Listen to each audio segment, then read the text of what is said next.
ça, vous suivez un petit peu cette affaire-là? Vous pensez que ça s'en va où, cette affaire-là? Comédia qui ça a été achète... approuvé dans les tribunaux, fait que c'est pas mal fait, je pense. Là. J'ai vraiment pas suivi. J'ai pas. Comédia qui a acheté juste pour rire? Ouais. Ben, tu sais, j'ai vu ça. Tout le kit, mais les détails de ça, c'est tellement. Parce que là, qu'est-ce qu'on sait pas, c'est qu'ils ont pas acheté tout. Ils ont acheté ce qu'ils voulaient. Ils ont ramassé les morceaux qu'ils voulaient. Fait que, fait que ça veut dire c'est sûr qu'ils ont les gags. Ben, tu sais, je sais les pas. gags, c'est payant, ben, ça doit être ça. Ça continue d'être payant. Est-ce que ça vient avec des contrats, genre de diffuser comme, mettons, de diffusion sur à la place des festivals? Comme, est-ce que ça vient avec vous avez 7 ans de show à nous donner? Est-ce que c'était dans les contrats? J'écoutais Couple ouvert avec Pierre-Yves McSween tantôt, puis il en parle beaucoup mieux que moi. Ah ouais? Ouais, ben tu sais, il va de long en large de ce que ça peut être. Puis tu sais, même lui, il est dans la spéculation parce que c'est pas trop de quelle façon ça s'est fait. Puis je suis pas super bon dans mes business personnels. Fait que les business c'est rendu gros quand même, Comédia. T'sais, pour que Comédia... Parce que, tu sais, je sais pas si vous vous souvenez, mais tu sais, c'est-tu toi qui me disais que Roson était un peu méprisant envers... tu sais, quand Comédia est arrivé... Je te dis, de près n'importe qui travailler là. Non, mais il était un petit peu méprisant envers tous les autres festivals qui, tu sais, entre autres Comédia, qui était le Grand Rire Bleu à l'époque. Tu sais, quand c'est arrivé, il était un peu méprisant, puis il était... Mais c'est sûr, c'est un gars qui est dans la dominance dans toutes les sphères de sa vie. Ben ouais, c'est ça, tu sais. Fait que, puis là, c'est eux autres qui... Ouais, non, j'aime ça. Chaque anecdote que t'as de ce gars-là, c'est lui qui exerce sa dominance sur quelqu'un. T'as-tu déjà entendu l'anecdote de Julien Bernatchez? Non.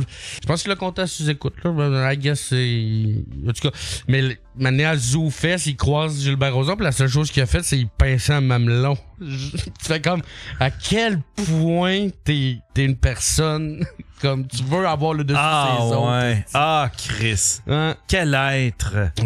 Quel être. Je l'ai déjà interviewé, je l'avais déjà interviewé pour... dans le temps, on faisait des... Mike, admettons, il faisait des galas, puis il disait, ça tente-tu de venir faire un podcast backstage? Fait qu'on faisait... On appelait ça des podcasts, mais dans le fond, c'était juste des lives qu'on faisait backstage. On faisait des lives qui étaient disponibles après sur YouTube.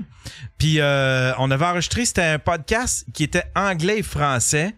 Puis il y avait Mike Patterson, il y avait plein d'humoristes anglophones de Montréal. Ouais, je l'avais écouté ça. C'était-tu une Nasty Show? Je sais pas trop. C'était un show bilingue en tout cas.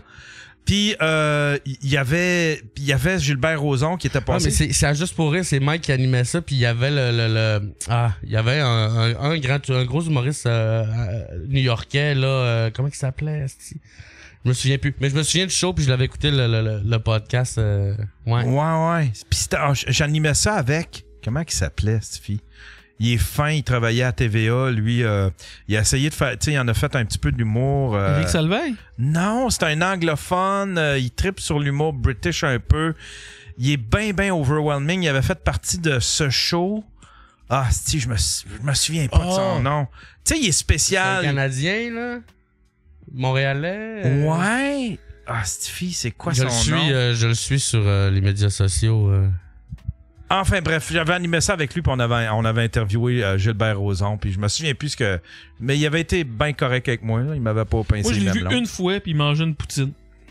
Ah ouais? Il mangeait une poutine, puis on s'en allait à un open mic à Montréal, puis le gars qui animait l'open mic, il a été le voir pour l'inviter, puis il a dit « Ah, peut-être ».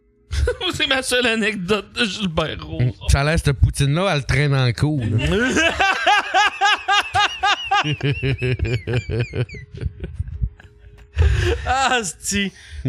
Mais ouais, quel personnage c'était, pareil. Mais tu sais, en même temps, Chris, si ça n'avait pas été de Gilbert Rozon, l'humour serait pas ce que c'est au Québec. Il y a quelqu'un qui a posé la question, si Gilbert était là, ça aurait-tu arrivé quand même, tout ça? Moi, j'ai pour dire que oui, parce que les galas, là, ça marchait juste par les subventions. Ça faisait plus une crise de scène depuis le début des années 2000. Oui, il y avait Jacques Chevalier qui était beaucoup impliqué aussi à ce moment-là, je pense. Il me semble que les deux ont fait monter ça. Mais Jacques Chevalier, lui, c'est les gags qui a... Ouais, mais plus tard, il s'est placé là, mais il était beaucoup dans la mise en scène aussi. Puis même, tu sais, je pense qu'il était beaucoup dans les débuts de de Juste pour rire aussi. Si... Ah non, Chris, non. Si Jacques Chevalier, il est arrivé dans les années 90, Juste pour rire, c'était des années début 80. Je sais qu'à un moment donné, il est arrivé comme, puis il a pogné un gros poste là, dans Juste pour rire. Ouais. Mais c'était plus dans les années 90, même si c'était probablement après les Bleus Poudres puis ces affaires-là. Tu sais, quand il voulait plus nécessairement être public. Tandis que Juste pour rire, ça, c'est les années... Ouais, c'est vrai. C'est genre 81, si je me trompe pas. Ah oui, il y en a un qui vient d'écrire Joe Dickey. Merci. C'était Joe Dickey, oui, avec qui j'avais animé ça. Le gars, il est tellement fin, il est tellement drôle, il voulait tellement, je comprends pas que... Il aurait dû continuer, Stiffy. Il aurait sûrement trouvé son casting puis son humour. Mais ça, c'était un des premiers open mic que un des premiers open mic que j'avais été voir, c'était... 83, Juste pour rire. 83, ouais, exact. Ouais, un des premiers open mic, c'était Joe Dickey. Puis il y avait plein d'open micers. Puis c'est là que j'avais vu Charles Beauchesne pour la première fois. Puis hostie que j'étais tombé sur le cul. C'est fou, Charles, hein? Chris, quel hostie de bon humoriste. Il me faisait capoter. Excellent, là. Il me faisait capoter. Il y avait un concept. C'était lui qui se faisait battre dans une ruelle. C'était un numéro où est-ce que... C'était Charles qui comprenait pas la vie, mais qui se faisait battre par des bombes dans une ruelle, puis qui se faisait enculer ou une affaire de même. Puis lui, il le raconte de façon tellement innocente. Non, puis sa façon de raconter est incroyable, des acteurs. Tu sais, il y a un numéro sur l'émission... Tu dois connaître ça, l'émission de Gérard Depardieu à pleine dents, là? On l'a vécu. Manger. On a montré des extraits ici. Ouais, ok, bon. Mais ce numéro-là, aussi, qui fait juste raconter Gérard c'est magique, là. C'est comme... Il a fait un numéro sur Gérard Depardieu, avant puis c'est... Ou tu sais, comme... Il y a un numéro sur Sophie Durocher puis Richard Martineau qui couchent ensemble, là. Ah, faut juste dire le propre nom parce qu'ils s'aiment. Non, ouais, c'est fucking drôle, là. J'aime tellement des humoristes de concept de même, là. Tu sais, là, Brian Piton.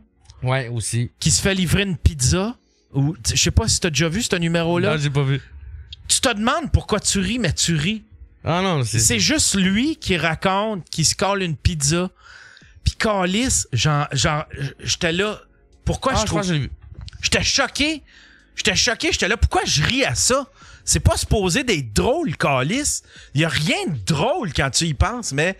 Tout est dans son delivery. Tout est dans le non-gag. C'est magique. Ouais. Ah, c'est que j'aime ça, moi, ce genre d'humour-là. Là. C'est Anthony Montreuil qui loue une église. Là, on est plus dans le stunt. Là, ouais, Anthony Montreuil, c'est un Kaufman. Ah, il est drôle. Là. Tu savais-tu ça? Il a loué une église pour faire un show. Puis là, quand le monde sont arrivés, c'était une messe de 1 heure. Non. C'était juste une messe. Puis c'était quoi? C'était-tu un vrai curé? Ou, non, c'était lui qui faisait une messe. C'était lui qui faisait une messe. Ouais. Mais dans la plus... Rien d'humoristique, c'était juste une messe. C'est une messe. J'aime ça des concepts de même. Ça, des affaires de même, quand tu le vis, sur le coup, t'es en tabarnak, parce que la foule, tu te fais avoir à un moment donné, mais quand tu repasses après, c'est drôle en estime. Moi, je suis full là-dedans, en plus, c'est en site, là, je suis dans les concepts créatifs puis l'art dans sa plus pure, tu sais, l'art exploratoire pis tout ça. Là, j'ai écouté le podcast sur l'Hostie Show. Oui. C'est Philippe Audrey avec son père qui raconte un peu tout le phénomène de l'Hostie Show puis tu sais tout tout ce qui environnait ça, là, le climat géopolitique, le climat des années. Puis c'est bien raconté parce que son père...